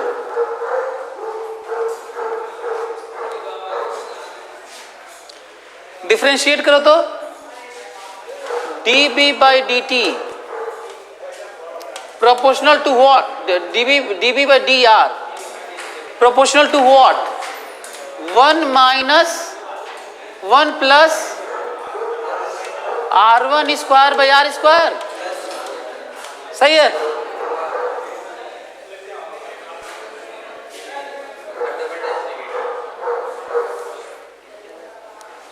ये समझ में आ रहा है? और डबल डिफरेंशिएशन की जरूरत नहीं है, ऐसे तुम बढ़ा के देख लो, स्लोप तो है ही ना।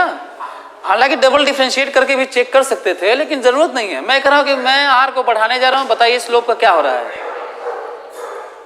स्लोप बढ़ रहा है, लेकिन ध्यान रखना है, हालांकि स्लोप इसी के बीच में रखना भी है ना, तो आप फर्क नहीं पड़ता, वो तो प्लस ही रखना है, आपको बढ़ाना ही है, इसी में रखना है ना। वैल्यू तो यही रखोगे यार यहाँ पे।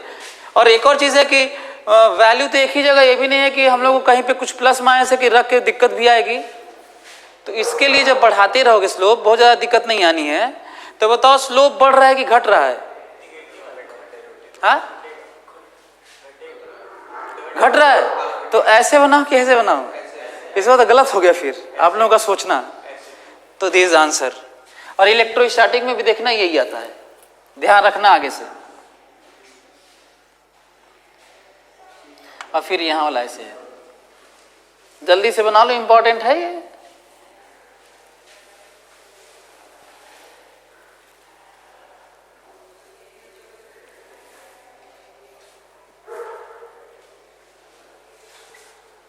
अच्छा, इसको बताने की जरूरत नहीं ना, ये वाला ये तो दिख ही रहा होगा, ये वाला।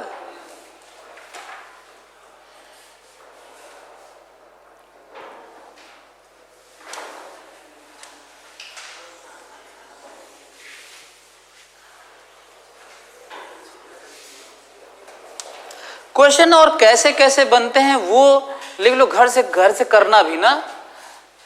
Find magnetic field as a function of distance r from axis,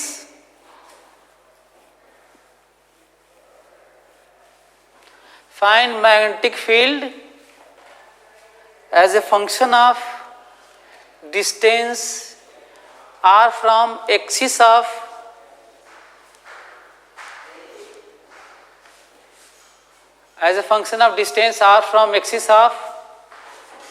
coaxial current carrying cylinders. Coaxial current carrying cylinders, जरा देखिए तो ये क्वेश्चन देखिए, ये रहा एक तो वायर है, नहीं पहले सिलेंडर ही बना देता हूं बाद में वायर। ये देखो तो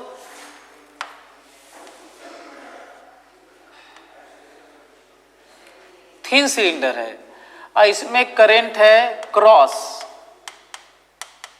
करंट है, और एक है, ये भी थिन ही सिलेंडर है, इनर आउटर नहीं दूंगा तो यही माना जाएगा। तो इसमें है आई और इसमें भी है आई और इसमें है डॉट, और सिलेंडर क्योंकि सिलेंडर है पाइप है तो ऐसे है, ऐसे सेक्शन दिखाया हूं, पाइप समझ में आ रहा है, ऐसे है।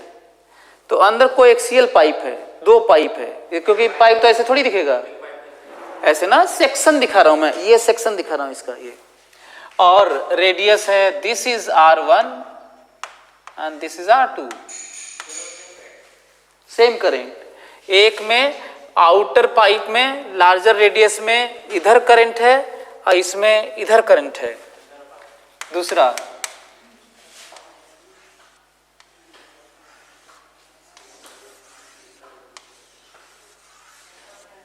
Again this is R1, this is R2, इसमें करंट इनटू है I और इसमें भी करंट इनटू ही है I। तीसरा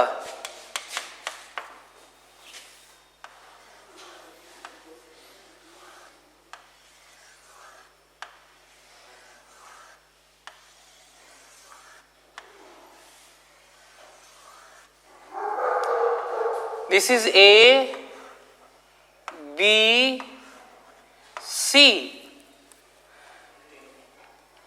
I, 2I, 4I, outward current into current, outward current, ये जनरल सा हो गया।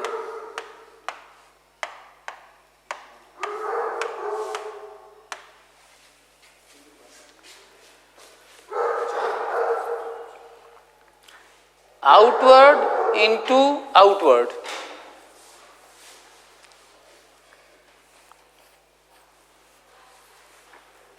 चौथा एक बस वायर है, सिलेंडर नहीं है, वायर है,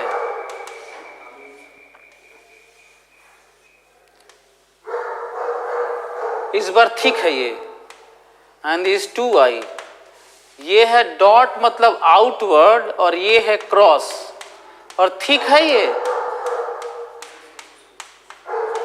थिक है ये, जिसका इनर रेडियस है R1, आउटर रेडियस है R2, और करंट है 2I। This is thick cylinder, not thin. बाकी सब जहां मेंशन नहीं होता है उसे थिन मानते हैं, जब इनर आउटर मेंशन होगा तभी हम लोग थिक मानते हैं, चाहे वो क्वेश्चन में लिखा हो और चाहे फोटो में दिखाया हो। अच्छा यहाँ पे एक वायर भी है ना, ये वायर समझ में आ रहा है, ये एक वायर भी है, थिक सिलेंडर, इसको कोएक्सिस कर रहा है।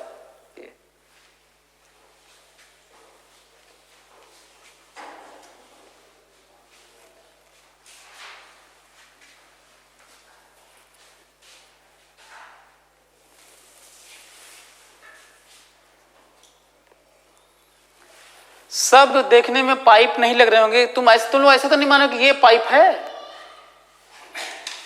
पाइप ऐसे है, और ये जो है ना वैल्यू सेक्शन है ना, उसका क्रॉस सेक्शन है। तो आप लोग इसको खींचिएगा और जरा इसको करके लेके आएगा तो देखता हूं कि आप लोग सोच पाते हैं आप लोग इस पे?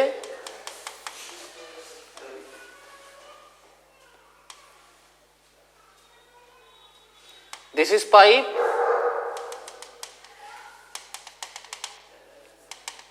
अगेन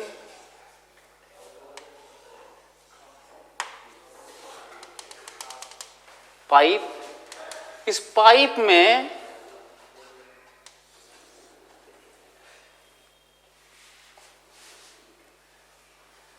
सही है ना यार,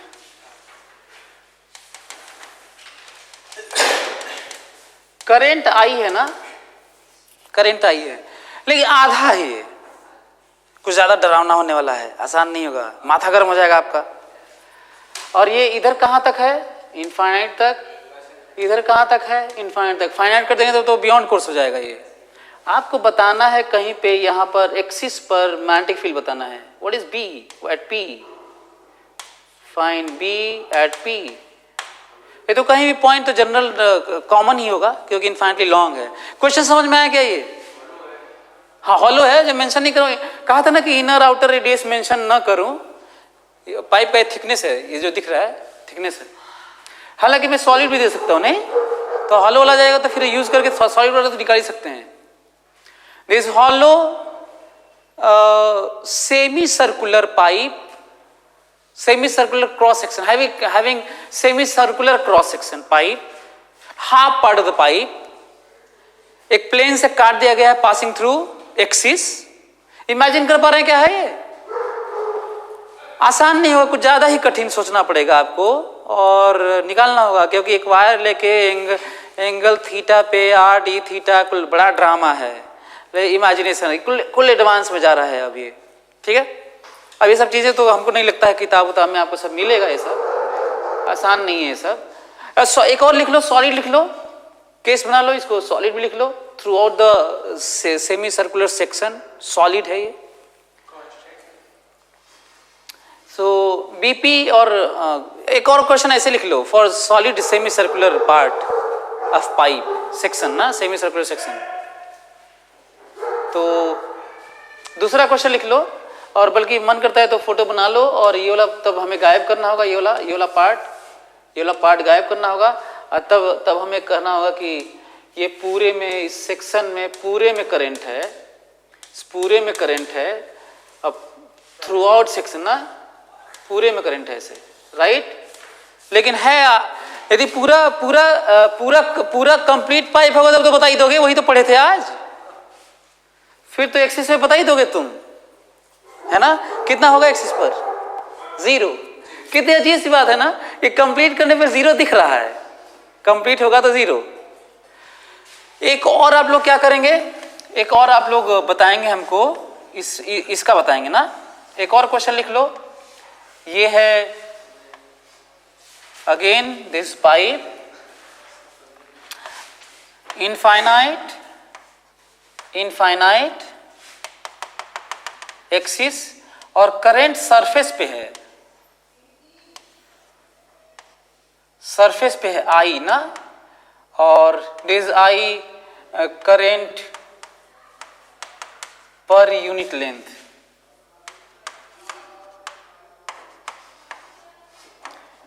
कहीं ऐसा तो नहीं है कि तुम लोग थोड़ा दिक्कत हो जाते, इसको लेमडा ही कर लूं क्या? लेमडा ना, मतलब आई से आपको ये नहीं लगे कि डायमेंशन आई वाला ही है, क्योंकि ये तो पर मीटर है ना, एम्पियर पर मीटर है ये। ये समझ में आ रहा है कि ये कैसे है? देखो ये पाइप है ऐसे, पाइप ये है तो करंट ये है।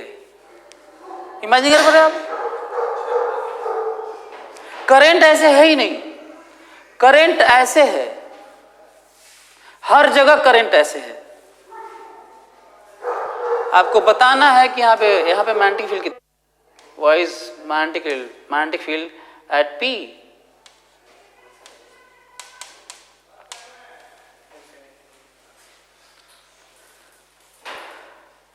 इसके लिए लग रहा है कि हम लोग एम्पियर सर्किटल और लगा लेंगे क्या? नहीं लग रहा है,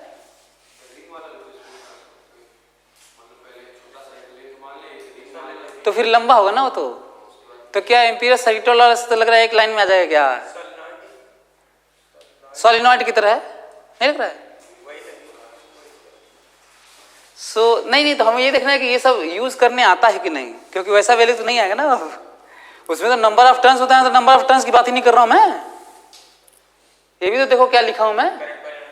तो एक तो तरीका आपके पास वो है ही, जो वो बता रहा है कि रिंग लेके दौड़ा देंगे from minus infinite two plus infinite, तो ये तो है ही। तो आप लोग उसको करिएगा, इसको ट्राई करके। तो जितना मैं क्वेश्चन दे रहा हूं ये सब ट्राई करिएगा। और वो वाला जरा देख लो, तो ये वाला तुम लोग ट्राई करना। एक बार तुम लोग क्वेश्चन दिया था कि ये है आई है, और तुम लोग कहा था कि ये वाला 4i है, ये वाला कहा था कि मैटिफिल लाइंस खींचना, तो आप लोग खींच पाए हैं? खींचे नहीं? खींचे क्यों? तुम लोग भूल जाते क्या यार? केवल सोचते चल के क्लास करने को उतना ही काफी है क्या? मैं कह रहा हूं कि यदि बाहर करंट है तो नीचे फील्ड है, बाहर करंट है तो नीचे फील्ड, तो यहाँ पे नीचे फील्ड है ना, इसमें कोई दिक्कत आप लोगों को? ऐसे वैसे फिर यहाँ पे ऐसे है तो ऊपर फील्ड है, दोनों से ऊपर फील्ड है ना। अच्छा, यहाँ पे इनके बीच में इधर है फील्ड ऊपर है और इधर है फील्ड नीचे है, तो कहीं जीरो भी होगा, तो इसका मतलब इधर कहीं जीरो होगा, इसके पास में होगा कहीं ना। ठीक है, तो करीब में तो हम लोग ऐसे बनाएंगे और कह देंगे ऐसे है, और फिर इसके करीब में ऐसे बनाएंगे और थोड़ा और दूर तक बना देंगे इसको, और कह दें कि ऐसे है और ऐसे है। सही है ना? तो ऐसे था ही। ठीक है, हमको लग रहा है कि धीरे धीरे बढ़ते बढ़ते ये वाला ऐसे होगा, यहाँ पे तो ऐसे होगा ही, फिर यहाँ पे बढ़ते बढ़ते इसकी बात मानी जाएगी और ये बढ़ता चला जाएगा। दिक्कत हमको लग रहा है ना कि दिक्कत तब आएगी जब आप यहाँ पहुंचेंगे, जीरो होने वाला होगा, जीरो, तो यहाँ पे ऐसे होगा, फिर यहाँ पे ऐसे होगा, फिर ऐसे होके ऐसे हो जाया करेगा। इमेजिन कर पा रहे हैं?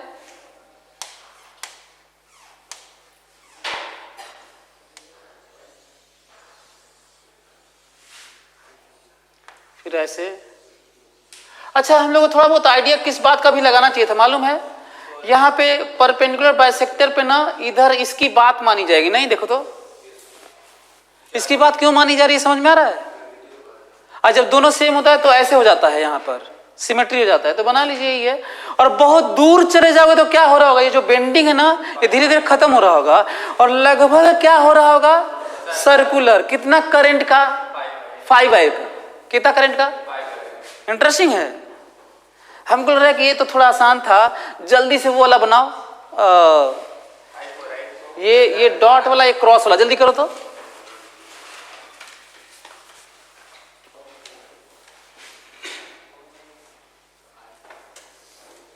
ये वाला बना लेना क्योंकि टाइम अब कम है। ये देखो तो जरा, ये वाला डॉट है आई, ये वाला क्रॉस है 4i।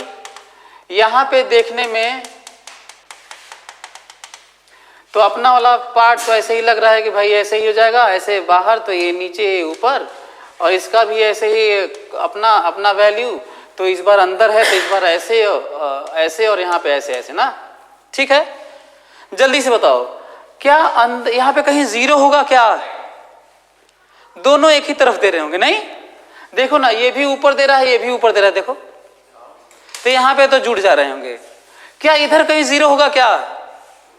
ये पावरफुल होगा। हाँ, इधर जरूर कहीं जीरो होगा, हम लोग निकाले भी थे, याद करो, इधर कहीं जरूर जीरो होगा, तो इसका मतलब ये वैल्यू कहीं पे जीरो होने वाली है। तो अब दिक्कत है कि यहाँ पे तो तुम बना लिए, ऐसे करके बढ़ते जा रहे हो, ऐसे भी करके बढ़ते जा रहे हो, ठीक है, और बढ़ो ऐसे, ठीक है। थोड़ा सा ट्विस्ट होगा, मैं उसको ध्यान नहीं रख रहा हूँ। ये भी होता कि मैं यदि बीचों बीच चाहूँ तो इस तरह यहाँ पे कैसा व्यवस्था होगा बीचों बीच? क्या यहाँ पर वैल्यू ऐसे करके नीचे कर, ऐसे करके ऊपर कर दे, बस ऐसे? हाँ, ये ऊपर याद करो कब होता था, याद है? जब दोनों बराबर था। और वो स्टेटमेंट सुनो तो, मैं कहा था ना कि मैं सोच के आऊंगा कि बाहर जाके कहाँ पे बराबर होगा। प्रॉब्लम क्या थी, हम जानते हम लोग क्या गलत सोच रहे थे? हम लोग सोच रहे थे ना कि ये इक्विपोटेंशियल है जहां पे हर जगह फील्ड सेम है, यही गलत सोच रहे थे। ये इक्विपोटेंशियल नहीं खींच रहे हैं कि हम लोगों को दूरी और ऐसे सोचना है कि कहाँ पे गड़बड़ होगा। पिछले क्लास में हम लोग कहे थे नहीं कि वहां पे जाने पे लौट के आएगा तो ये वैल्यू है तो उतना ही कहाँ मिलेगा, याद है? हम लोग क्या गलत सोच रहे थे? हम लोग ये सोच रहे थे कि ये वाला वैल्यू वही वाला जाके वहां लौट गया तो वही वैल्यू होगा, तो पोटेंशियल थोड़ी है कि वही वैल्यू होगा। ये तो बस डायरेक्शन ही बताता भाई। जो भी तुम इलेक्ट्रोस्टैटिक फील्ड लाइंस खींचते हो तो उसमें वैल्यू थोड़ी रहता है, वो कहीं वैल्यू मैग्नीट्यूड सेम नहीं होता और डायरेक्शन होता है बस। क्लियर? किस लाइन पे गलत सोच रहे समझ में आ रहा है तुम लोगों को? जब नहीं कहता कि ऐसे जाके लौट के आएगा तो वही तो पोटेंशियल में होता है बराबर। जो लाइन खींचते हैं हम लोग कहते हैं हर जगह पोटेंशियल सेम है तो कहां पे जाना चाहिए? तो क्या था, हम गलत सोच रहे थे हम लोग कि ना तो वही फिर मैं गया, तुम्हें कहा कि ये कैसे हो रहा है। एक्चुअली दिक्कत एक और है, जैसा इलेक्ट्रोस्टैटिक में पोटेंशियल वाली होते हैं यहाँ पे हो जाता है ये वाला नहीं। जो देखना पोटेंशियल ऐसे ही बनाते हैं हम लोग वहां पर, है ना? वहां पे क्लोज सरफेस बनने लगता है, इक्विपोटेंशियल सरफेसेस। तो ये वाला पार्ट गायब ना, वो लाभ नहीं सोचना, उस लाइन पर नहीं सोचना है कि जो इसका मतलब ये नहीं है कि जो मैग्नेटिक फील्ड यहाँ पे है वही वाला यहाँ पे ये नहीं है, अभी भी नहीं है, ध्यान रखना। और पिछले क्लास में ये मैं क्वेश्चन छोड़ गया था, तुम लोग सोचना अच्छा मैं भी सोच के आता हूं ऐसे। एनीवे, अच्छा ये बताओ कि यहाँ पे हम लोग फिर से आइडिया लगाएंगे तो कहेंगे कि ये वाला फील्ड है इधर और ये वाला फील्ड है इधर, तो कौन सा बड़ा होगा बताओ? इधर वाला, इसकी बात मानी जाएगी। इसका मतलब लग रहा है कि यदि इधर वाला पार्ट आएगा तो इसकी बात मानी जाएगी ऐसे। यहाँ पे तो किधर की तरफ है? यहाँ पे हम लोग को जीरो करना होगा ना, यहाँ पे जीरो करना है और यहाँ वाला वैल्यू ऐसे है तो यहाँ वाला पार्ट देखो ऐसे आएगा और यहाँ वाला पार्ट ऐसे है तो ऐसे होगा। इधर आएगा ऐसे यहाँ पे ऐसे, फिर ऐसे होके इमेजिन कर पा रहे हैं आप लोग? यहाँ पे इसकी बात मानना हो, देखो ऐसे करके यहाँ पे ऐसे, फिर अगेन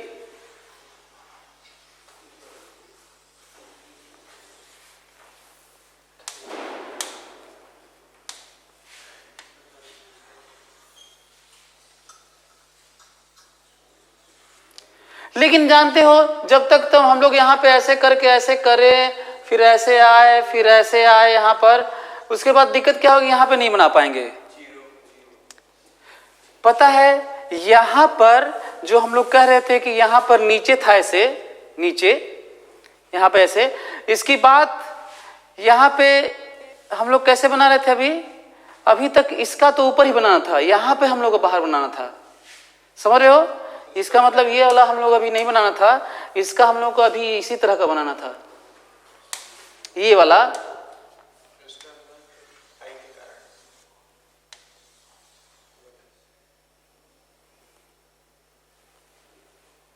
और पास करना था ऐसे, ठीक है? मतलब इसके बाहर में हम लोग को अब ऐसे बनाना पड़ेगा। मैं क्या बोल रहा हूं, समझ में आ रहा है? ये थोड़ा आगे तक अपना चला जाएगा ऐसे। फिर मैं ये बोल रहा था कि जो यहाँ पे ऐसे करना था ऐसे, हम लोग को इधर जाना होगा। ये 4i वाला इफेक्ट आने लगा है, इमेजिन कर पा रहे हैं आप लोग? मैं ये कर रहा हूं कि यहाँ पे देखो ना, फील्ड ऐसे था, ये देखो नोटिस करो, और यहाँ पे इधर की तरफ था। फिर यहाँ पे देखो, यहाँ पे भी ऐसे ऊपर की तरफ था, यहाँ भी ऊपर था, इधर भी ऊपर था, फिर यहाँ पे नीचे था, ये सब नीचे तो है ही। यहाँ पे देखो क्या होने लगा। क्लियर हो रहा है मैं क्या बता रहा हूं आपको? और बहुत दूर गए तो सर्कल हो रहा होगा, और कितने वैल्यू का? 3i का इस बार। बहुत दूर के लिए एक जगह मान ले, कितना मान ले? क्योंकि इनकी दूरी का कोई ज्यादा मतलब नहीं होगा फिर। सो ये वैल्यू और सर्कुलर हो रहा होगा। सो ये चीजें हैं जो आपको ध्यान रखना था और ये करिएगा। तो ये नोटिस करने वाला था कि यहां से यहां तक का इसका अपना बस था, और जैसे ही क्रॉस किए ये 4i वाला आ गया, फिर ये थोड़ा सा प्रॉब्लम था इसमें। तो आप लोग फिर आप लोग बना के लेके आइएगा जो क्वेश्चन दिया हूं मैं। Next class will be the last class, क्योंकि कुछ चीजें रह गई ना अभी। सो अब सीरियसली नेक्स्ट क्लास मतलब उतना, क्योंकि हमें लग रहा है कुछ अभी सीखना। वो स्पाइरल वाला छूट गया नहीं, अरे यार ये वाला छूट गया, और वो पैरेलल वाला वो छूट गया। जैसे कैपेसिटर के लिए बोला था कि सर एक प्लेट है ना, वैसा ही ये जो इसके लिए था ना, वैसा ही एक सीरीज ऑफ लाइंस होंगी, उसके लिए भी कांस्टेंट मैग्नेटिक फील्ड होता है। वही वाला एक प्लेट वाला जो बता रहा था। तो ये वाला हम लोग को छूटा हुआ है, जो अगले क्लास में देखेंगे। तो आप लोग इसको बना के, अच्छा जो क्वेश्चन दिया तो बड़ा सब हार्ड था, उसको ट्राई करके आइएगा। तो उसको भी मैं बता दूंगा, कुछ जो हमें लग रहा है वो भी बता दूंगा। Okay, thank you.